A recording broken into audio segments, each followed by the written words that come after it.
जीवन के युद्ध के मैदान में कृष्ण के साथ प्रदर्शित भगवान की ओर वापस बैक टू गॉडहेड वॉल्यूम 58 1973। उनकी दिव्य कृपा एसी भक्तिवेदांत स्वामी प्रभुपाद द्वारा अर्जुन उवाका सेनायोर उभयोर मध्य रथम स्थापय में च्योत्यवदैतान निरीक्षे हम योधु कमन अवस्थित कैर माया साहा योद्धान अस्मिन राणा समुद्र में। अर्जुन ने कहा, हे अचूक, कृपया मेरे रथ को दोनों सेनाओं के बीच खींचो ताकि मैं यहाँ उपस्थित लोगों को देख सकूं, जो युद्ध के इच्छुक हैं और जिनके साथ मुझे इस महान युद्ध के प्रयास में संघर्ष करना चाहिए। बीजी 1.21-22 तत्र पश्यत यथान पार्थ पितृनथा पितामा आचार्यन मतुलन भ्रातरन पुत्रन पौत्रन सिखिम्स तथा स्वसुरन सुहरदास कैवा सेनार उभयोरापि। वहां अर्जुन दोनों पक्षों की सेनाओं के बीच अपने पिता, दादा, गुरु, मामा, भाई, पुत्र, पौत्र, मित्र और अपने ससुर और शुभचिंतकों को भी देख सकता था। बीजी 1.26। अब अर्जुन को समस्या का सामना करना पड़ रहा है। वह अपने सभी रिश्तेदारों का सामना कर रहा है, उसके दादा, उसके चाचा, बेटे, दोस्त, जानवर आदि। हाँ, युद्ध के मैदान में अर्जुन के सामने जानवर, घोड़े और हाथी भी मौजूद थे। वैदिक धारणा के अनुसार पशु भी परिवार के सदस्य हैं। उन्हें सदस्य माना जाता है क्योंकि वे सेवा प्रदान करते हैं। ऐसा नहीं है कि हमें अपने परिवार के एक ही वर्ग को सुरक्षा देनी है। हमें किसी जानवर से सब कुछ नहीं लेना चाहिए और उसे कोई सुरक्षा नहीं देनी चाहिए। यह सभ्यता नहीं है। परिवार में पत्नी, बेटे, बेटियां, गाय, कुत्ते आदि शामिल हैं। परिवार या राज्य के संदर्भ में बोलते हुए हमें अपने परिवार के कुछ सदस्यों को सुरक्षा नहीं देनी चाहिए और दूसरों का गला काट देना चाहिए। कुरुक्षेत्र के युद्ध के मैदान में अर्जुन के परिवार के सभी सदस्य उसके सामने उपस्थित थे और समस्या यह थी कि उन्हें मारना था। चूंकि कुरुक्षेत्र की लड़ाई एक पारिवारिक लड़ाई थी, परिवार के कुछ सदस्य दूसरी तरफ थे और साथ ही अर्जुन की तरफ। अर्जुन का सामना अपने वरिष्ठों, अपने चाचाओं और शिक्षकों, पितृ आचार्य से भी हुआ था, क्योंकि ऐसे लोग थे जो पिता और दादा भीष्मदेव और सोमदत्त के मंच पर थे। उनके महान गुरु द्रोणाचार्य भी विरोधी पक्ष में थे। दरअसल द्रोणाचार्य से युद्ध करने से पहले अर्जुन ने प्रणाम के रूप में उनके चरण कमलों पर बाण डाला था। ऐसा था शिष्टाचार। मेरे प्रिय महोदय, आपने मुझे यह युद्ध कला सिखाई है। अब इसका इस्तेमाल आपके खिलाफ किया जा रहा है, यह कर्तव्य है। जहां तक द्रोणाचार्य का प्रश्न है, उन्होंने अर्जुन के सिर पर लगे एक तीर से मारा और उन्होंने कहा, मेरे प्रिय पुत्र, धन्य हो जाओ। कैसे धन्य? मुझे मार कर। मुझे पता है कि तुम मुझे मार डालोगे, इसलिए मैं तुम्हें अपना आशीर्वाद देता हूं। यह भौतिक दुनिया समस्याग्रस्त है, खासकर जब हम परिवार, समाज, दोस्ती और प्यार में शामिल होते हैं। ये सब उलझे हुए हैं। श्रीमद् भागवत के दूसरे सर्ग में कहा गया है, देहपत्य कालतर्देवात्मा सैन्यस्वासस्वैपी। सबसे पहले जीव का अपने शरीर के प्रति आकर्षण होता है, फिर शरीर की संतानों के प्रति। व्यक्ति अकेला है, वह एक पत्नी को स्वीकार करता है और इस तरह बच्चों के जन्म के माध्यम से वह अपना विस्तार करता है। स्त्री को स्त्री इसलिए कहा जाता है क्योंकि वह पुरुष को विस्तार करने में मदद करती है। व्यक्ति को पहले अपने शरीर से लगाव होता है, फिर पत्नी से, फिर बच्चों से। इस तरह व्यक्ति भौतिक संसार के प्रति अपने स्नेह का विस्तार करता है। भौतिक संसार का अर्थ है आसक्ति, इसकी आवश्यकता नहीं है, लेकिन यह एक विदेशी चीज है। यह विदेशी है क्योंकि हम अनिवार्य रूप से आध्यात्मिक हैं। अहम ब्रह्मास्मि, मैं आत्मा हूं, लेकिन चूंकि हम भौतिक प्रकृति पर अधिकार करना चाहते हैं, इसलिए कृष्ण ने हमें ये शरीर दिए हैं।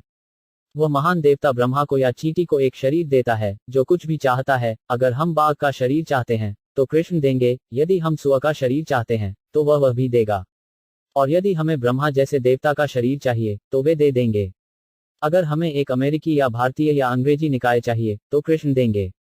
वह काफी दयालु है। एक बेटा अपने पिता की अवज्ञा कर सकता है क्योंकि वह कुछ का आनंद लेना चाहता है, लेकिन पिता कहता है, ठीक है, पैसे ले लो, कुछ भी। पिता इतने दयालु होते हैं कि भले ही उन्हें यह मंजूर न हो कि बेटा क्या कर रहा है, वे कहते हैं, ठीक है, आप स्वतंत्र हैं, आगे बढ़ो और कुछ पैसे ले लो। यह भौतिक जीवन ईश्वर द्वारा हमें दी गई एक रियायत है ताकि हम अपनी भौतिक इंद्रियों को तृप्त कर सकें। वास्तव में कृष्ण नहीं चाहते कि हम इस भौतिक संसार में उलझे रहें। एक आदमी शादी क्यों करता है और बच्चे पैदा करता है? जब वह अकेला होता है तो उसकी कोई जिम्मेदारी नहीं होती है। पत्नी, घर और बच्चों का बोझ क्यों उठाएं? दोस्त क्यों बनाते हैं? ऐसी परेशानी में क्यों जाएं? इसका उत्तर यह है कि हम आनंद लेना चाहते हैं। कृष्ण भी एक व्यक्ति हैं। नित्यो नित्यान्न चेतनस चेतनम। कृष्ण ने इतने सारे बच्चे पैदा किए हैं, ये सभी जीव। यह विचार कहां से आता है कि हम बच्चों, समाज, मित्रता, प्रेम आदि से प्रसन्न होंगे? ऐसे विचार की उत्पत्ति क्या है? यह कृष्ण में है। कृष्ण प्रेम के मूल हैं। वे राधा रानी से प्रेम करते हैं, इसलिए प्रेम का विचार उन्हीं से आया है। हमारे अनुभव में जो कुछ भी है वह कृष्ण में मौजूद है, इसलिए कृष्ण अवैयक्तिक नहीं हो सकते। वह बिल्कुल हमारे जैसा ही एक व्यक्ति है, लेकिन अंतर यह है कि वह असीम रूप से शक्तिशाली है। कृष्ण भी अपने परिवार के साथ शांति से रहना चाहते हैं। यह कृष्ण भावनामृत आंदोलन स्वयं को प्रशिक्षित करने से दूर है ताकि हम फिर से कृष्ण के परिवार के भीतर रह सकें। भौतिक दुनिया में इन तथाकथित परिवारों के साथ हम पीड़ित हैं। पारिवारिक विचार भौतिक दुनिया में मौजूद है, लेकिन यह केवल कृष्ण में ही सिद्ध होता है। पारिवारिक विचार तब तक मौजूद नहीं हो सकता जब तक वह कृष्ण में मौजूद ना हो। कृष्ण हर चीज के मूल हैं। इस भौतिक संसार में हम जो कुछ भी यहाँ देख रहे हैं, उसका मूल कृष्ण में है, लेकिन यहाँ यह विकृत है। जब हम एक पेड़ को देखते हैं तो हम उसे सीधा खड़ा देखते हैं, लेकिन जब हम झील में उसका प्रतिबिंब देखते हैं तो वह उल्टा होता है, उल्टा होता है। इसी तरह यह भौतिक दुनिया आध्यात्मिक दुनिया का विकृत प्रतिबिंब है। यह इस अर्थ में असत्य है कि यह एक प्रतिबिंब है। जो चीजें हम यहाँ देखते हैं वे आध्यात्मिक दुनिया में मौजूद हैं। क्योंकि अर्जुन समाज, मित्रता, परिवार और प्रेम से जुड़ा हुआ था, जब युद्ध के मैदान में उसका सामना अपने परिवार से हुआ तो वह अपने कर्तव्य से भटकने लगा। मुझे अपने पिता और ससुर को क्यों मारना है, उन्होंने कृष्ण से पूछा। मेरे दोस्त, मेरे बेटे और पोते, मेरे भाई, वे सभी यहाँ मौजूद हैं। यह स्वाभाविक था कि अर्जुन करुणा से अभिभूत हो गया। जब कुंती के पुत्र अर्जुन ने इन सभी विभिन्न प्रकार के मित्रों और रिश्तेदारों को देखा तो वह करुणा से अभिभूत हो गया। भगी 1.27 अर्जुन ऐसी चेतना में क्यों था? दूसरे पक्ष ने ऐसा नहीं सोचा। अर्जुन ऐसा सोच रहा था क्योंकि वह एक भक्त था। भक्त किसी को मारना पसंद नहीं करता, चींटी भी नहीं। तो उसे अपने दोस्तों को मारने के लिए क्यों लुभाया जाए? अर्जुन की करुणा भक्तिमय जीवन का परिणाम थी। अर्जुन का सारा सामान ले लिया गया, उसकी पत्नी का अपमान किया गया और उसे 13 साल के लिए भगा दिया गया। हालांकि उस पर इतने अत्याचार हुए, लेकिन जब मारने का समय आया तो वह बहुत उत्सुक नहीं था। वे अपने सबसे बड़े शत्रु को भी क्षमा करने के लिए तैयार थे, लेकिन कृष्ण यह नहीं चाहते थे। यदि किसी भक्त का अपमान किया जाता है तो भक्त अपने शत्रु को क्षमा कर सकता है, लेकिन कृष्ण नहीं करते। इसलिए हमें सावधान रहना चाहिए कि किसी भक्त का अपमान न करें। एक भक्त क्षमा करेगा, लेकिन कृष्ण क्षमा नहीं करेंगे। कृष्ण इतने सख्त हैं कि वे अपने भक्त के खिलाफ किसी भी अपमान को बर्दाश्त नहीं कर सकते। इसलिए कुरुक्षेत्र की लड़ाई की व्यवस्था की गई थी। अर्जुन कह रहा था, ओह, उन्हें क्षमा करने दो, मैं नहीं लड़ूंगा। लेकिन कृष्ण ने कहा, नहीं, तुम्हें अवश्य लड़ना चाहिए, तुम्हें उन्हें मार डालना चाहिए। तब अर्जुन दुविधा में था। वह युद्ध नहीं करना चाहता था, लेकिन कृष्ण जिद कर रहे थे। अर्जुन सोच रहा था, मैं अपने रिश्तेदारों को कैसे मारूं? यह असली समस्या थी। अगर हम कृष्ण को खुश करना चाहते हैं तो हमें अपने तथाकथित शारीरिक संबंधों को मारने के लिए भी तैयार रहना होगा। समस्त वैदिक सभ्यता इस प्रकार व्यवस्थित है कि हम तथाकथित पारिवारिक आसक्ति से विरक्त हो सकते हैं। सबसे पहले एक ब्रह्मचारी होना चाहिए, अर्थात उसे तपस्या का जीवन व्यतीत करना चाहिए। एक ब्रह्मचारी को आध्यात्मिक गुरु के घर में रहना चाहिए और उसकी सेवा करनी चाहिए। वह राजा का पुत्र या बहुत महान ब्राह्मण का पुत्र हो सकता है, लेकिन उसे आध्यात्मिक गुरु के लिए एक नौकर के रूप में काम करना चाहिए। जैसे ही ब्रह्मचारी आध्यात्मिक गुरु के साथ रहने के लिए सहमत होता है, उसे एक नौकर की तरह रहना चाहिए। आध्यात्मिक गुरु जो भी आदेश दें, उसे अवश्य करना चाहिए। यही ब्रह्मचर्य का अर्थ है।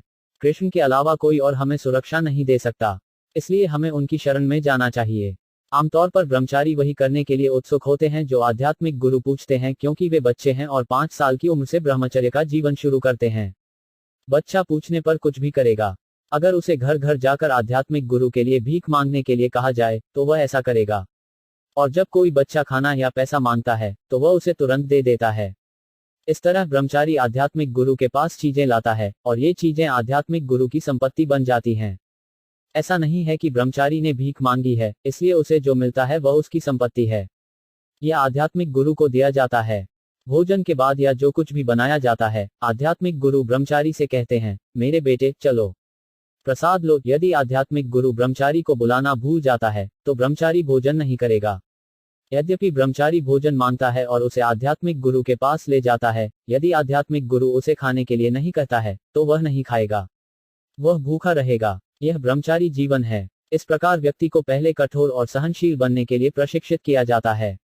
उन्हें सभी महिलाओं को अपनी मां मानने के लिए प्रशिक्षित भी किया जाता है। दरअसल वह अपनी बहन को छोड़कर सभी महिलाओं को मां कहते हैं। चाणक्य पंडित ने विद्वान व्यक्ति की निम्नलिखित परिभाषा दी है, मात्रवत पारा दरेजु पारा द्रव्येसु लोस्त्वतात्मवत सर्वभूतेषु या पश्यति सह पंडितः। वह विद्वान है जो अपनी पत्नी को छोड़कर हर महिला को अपनी मां के रूप में देखता है। यही शिक्षा की पूर्णता है। अपनी पत्नी को छोड़कर सभी महिलाओं को अपनी मां के रूप में देखना चाहिए। इसके अलावा विद्वान व्यक्ति दूसरों की सभी संपत्ति को गली में कचरे से ज्यादा कुछ नहीं देखता है। और विद्वान मनुष्य अन्य जीवों के बारे में भी वैसा ही सोचता है जैसा वह स्वयं करता है। हम सुख दुख का अनुभव कर सकते हैं, और इससे हम जान सकते हैं कि जब हमारा सिर काटा जाता है तो हम पीड़ा में होते हैं। यह जानकर हम किसी जानवर का सिर कैसे काट सकते हैं? यह तो शिक्षा की 3 गुना परीक्षा है।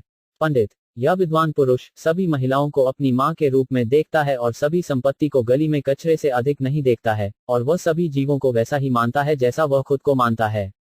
दुर्भाग्य से आज कोई विद्वान नहीं है। इसलिए वैदिक सभ्यता हमें भौतिक आसक्ति की गांठ को काटने में सक्षम बनाने के लिए है। अगर हम भगवान को वापस जाना चाहते हैं, तो इस भौतिक दुनिया के लिए हमारा लगाव तथाकथित समाज, मित्रता और प्रेम के लिए हमारा लगाव तोड़ देना चाहिए। जब तक हमें इस भौतिक दुनिया के लिए एक चुटकी लगाव है, तब तक आध्यात्मिक दुनिया में जाने की कोई संभावना नहीं है। इस प्रकार प्रशिक्षण और शिक्षा से हमें विरक्त हो जाना चाहिए। हमें इस तथाकथित समाज के मिथ्यात्व, मित्रता और प्रेम को समझना होगा। जैसा कि भक्ति विनोद ठाकुर कहते हैं, हमें माया की लहरों द्वारा बहकाया जा रहा है। मायारा फूलदान, याचा भसे, कच्चा हबुदुबु, भाई। जैसे बरसात के मौसम में हम नदी में कितने पेड़, सब्जियां और अन्य मलबा तैरते हुए देखते हैं, वैसे ही हम भी माया की लहरों पर तैर रहे हैं। कभी हम डूब रहे हैं, कभी हम सतह पर हैं, कभी हम इस किनारे या उस पर हैं, लेकिन जब तक हम इस भौतिक दुनिया में हैं, हमें कितनी ही धाराओं से उछाला जा रहा है। एक क्षण में हम किसी राज्य के स्वामी हो सकते हैं, और दूसरे क्षण में हम कुत्ते हो सकते हैं। यह हमारी स्थिति है। कभी कभी हम साथ होते हैं, और अगले ही पल लहरें हमें फाड़ देती हैं। इस प्रकार हम सब यहाँ इकट्ठे हैं, माया की लहरों द्वारा एक साथ उछाले गए। हम सोच रहे हैं, यह मेरा पिता है, यह मेरी माँ है, यह मेरा भाई है, आदि, लेकिन वास्तव में ये केवल भ्रामक संयोजन है। कोई हमारा पिता नहीं है, कोई हमारी माँ नहीं है, कोई हमारा भाई नहीं है। ये सभी भ्रामक और अस्थायी संयोजन हैं, लेकिन हम ऐसे संयोजनों से इतने अधिक जुड़े हुए हैं कि हम घर वापस जाने से मना कर देते हैं, वापस भगवान के पास। इसलिए हमें ऐसे सभी भ्रमों से वैराग्य विकसित करना चाहिए। यदि हम यह सोच रहे हैं कि इस भौतिक संसार में हम परिवार, समाज, मित्रता, देश, राजनीति, समाजशास्त्र, विज्ञान आदि की सहायता से बचेंगे, तो हम गलत हैं। ऐसे में बचाना संभव नहीं है। प्रत्येक व्यक्ति को अपना ख्याल रखना होगा। हमारा समाज, मित्रता और देश हमें कभी नहीं बचा पाएगा। हम माया के चंगुल में हैं। हमें न आजादी है और न ही किसी को हमें बचाने की आजादी है। हम हवाई जहाज चलाना और आसमान में ऊपर जाना सीख सकते हैं, लेकिन अगर हम खतरे में हैं, तो कोई दूसरा हवाई जहाज हमें नहीं बचा सकता। इसलिए हमें बहुत सावधान पायलट होना चाहिए। इस प्रकार इस भौतिक संसार में प्रत्येक व्यक्ति को व्यक्तिगत रूप से अपना ख्याल रखना पड़ता है। सभी को यह देखना चाहिए कि वह माया के चंगुल से बच जाए। आचार्य या शिक्षक एक संकेत दे सकते हैं कि उसे कैसे बचाया जा सकता है, लेकिन निष्पादन जीव के हाथ में है। यदि हम अपने आध्यात्मिक कर्तव्य को सही ढंग से करते हैं, तो हम बच जाते हैं। यदि आचार्य हमें निर्देश देते हैं और हम उनका पालन नहीं करते हैं, तो वे हमें कैसे बचा सकते हैं? वह हमें अपने निर्देशों और अपनी दया से यथासंभव बचा सकता है, लेकिन हमें मामले को अपने हाथों में लेना होगा और इसे गंभीरता से लेना होगा। देहपत्य कलातदेवात्म सैन्य स्वासस्वपि तेसम प्रमतो निदान न पश्यन अपि न पश्यति। भाग 2.14। हम निस्संदेह यह सोच रहे हैं कि हमारे परिवार, हमारे पुत्र, हमारे पिता, हमारे दादा आदि हमारी रक्षा करेंगे।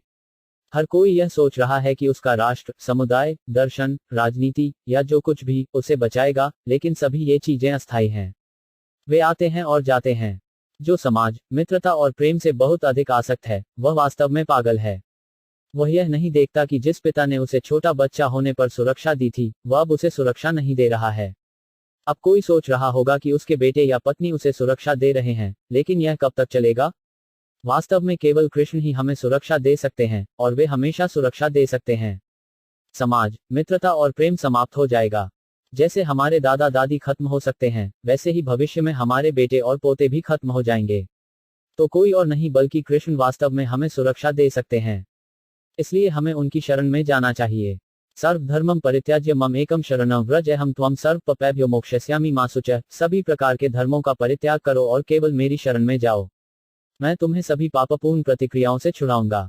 मत डरो बीजी। 18.66। फिर से कृष्ण अर्जुन से कहते हैं, कौन्तेय प्रतिजानिहि न मैं भक्त प्राणस्यति। हे कुंती के पुत्र, साहसपूर्वक घोषणा करो कि मेरा भक्त कभी नष्ट नहीं होता है। भभ 9.31। इसलिए सबसे अच्छा तरीका है कृष्ण भावनामृत को अपनाना, कृष्ण के प्रति पूर्ण समर्पण, और इस तरह से रक्षा करना।